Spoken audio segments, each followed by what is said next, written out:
बिस्मिल्लाहिर्रहमानिर्रहीम। अस्सलाम वालेकुम स्टूडेंट्स। आज जो हम अपना नेक्स्ट चैप्टर स्टार्ट करने जा रहे हैं उसका नाम है नेचुरल डिज़ास्टर्स, कुदरती आफात जिसको कहते हैं। ठीक है, तो देखते हैं कि उसमें क्या चीज़ है। नेचुरल डिज़ास्टर्स में हमारे पास जो चीज़ें आती हैं वो हैं volcanism, landslides, earthquake, flood, cyclone, desertification and forest fire. सबसे पहले हमारे पास है वॉल्केनिज़म। जानते हैं कि वॉल्केनिज़म क्या चीज़ होती है। The sudden eruption of lava and gases from the earth crust is called volcano.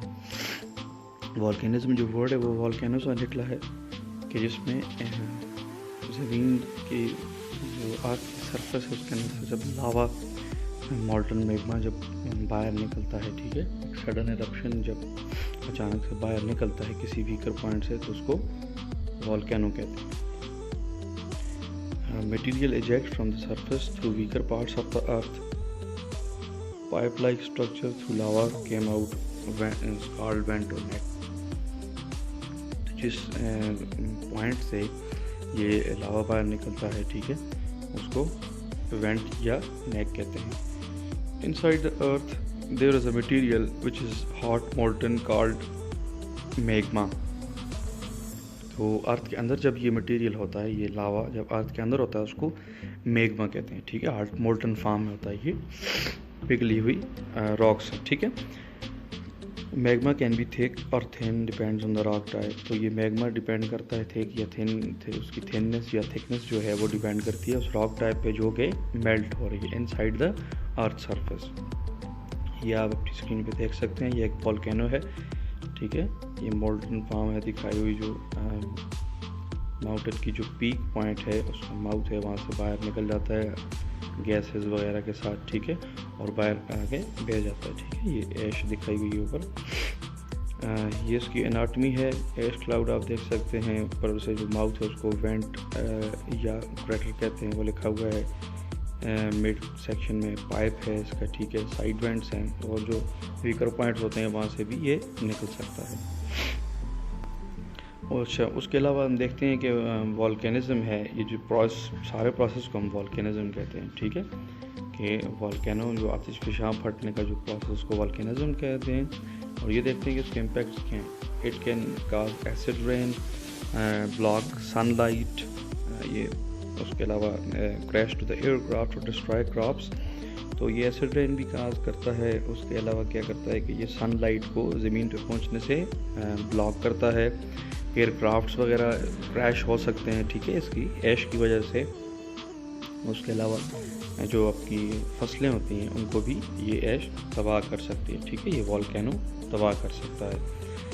Safety measures की बात करते हैं तो stay away from the place. जिस जगह से फट रहा होता है उस जगह से आपने दूर रहना है। Do not come out of houses when ash is falling. जब ये ऐश गिर रही होती है, ठीक है, ये लावा फट रहा होता है, तो घरों से नहीं निकला जाता। Evaluate when recommended by authorities. तो तब आप उस जगह को छोड़ते हैं जब आपको अथॉरिटीज़, जो डिज़ास्टर मैनेजमेंट अथॉरिटीज़ होती हैं, वो रिकमेंड करती हैं। ठीक है, do not go to the low lying areas. तो जो निचले इलाके होते हैं उनमें नहीं जाते। ठीक है, क्योंकि ये जब लावा फटता है तो ऑब्वियस है कि वो नीचे वाली तरफ ट्रैवल करता है। तो कोशिश ये होती है कि हाई एरियाज़ में जाया जाए। ठीक है, avoid driving, ash can damage engine and metal parts. Keep a wet cloth on your mouth and nose. Wear glasses for not getting a tear effect. तो ये सारे सेफ्टी मेजर्स हैं कि अगर कहीं वॉल्केनिक एक्टिविटी हो रही है तो वहाँ पे ये चीज़ें बरकरार रखी जाएँ। ठीक है, उसके अलावा जो नेक्स्ट हमारे पास नेचुरल डिज़ास्टर है उसमें है landslides. The movement of the earth material down the slope under the influence of gravity is called landslide. तो ग्रेविटी की वजह से जब किसी भी माउंटेन से, ठीक है, कुछ रॉक से जब कुछ पीसेस वगैरह बड़ी अमाउंट में जब उखड़ जाते हैं, ठीक है, पीसेस में जब कन्वर्ट हो जाती है कोई रॉक, तो वो ग्रेविटी की वजह से नीचे को स्लाइड करना शुरू कर देती है। तो इस स्लाइड को लैंडस्लाइड कहते हैं। ठीक है, one of the frequent disaster of the mountain areas. तो ये जो है एक बड़ा फ्रीक्वेंट डिज़ास्टर है, बहुत ज़्यादा देखने में आता है किस एरिया में, माउंटेन एरिया में, पहाड़ी इलाकों में। इट कैन बरी द एंटायर विलेज। ये अगर लैंडस्लाइड बहुत ज़्यादा है तो ये पॉसिबल है कि that it can eat up a village.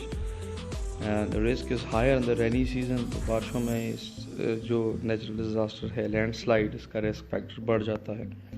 ये आप देख सकते हैं, ये हमजा वैली में अताबाद जो विलेज था उसकी लैंडस्लाइड है जिसमें सारे का सारा गांव डूब गया। ठीक है, ये देख सकते हैं आप। Atabad village in Hunza Valley was buried in a landslide on 4th January 2010. It blocked the Hunza River and a lake was formed called Atabad Lake.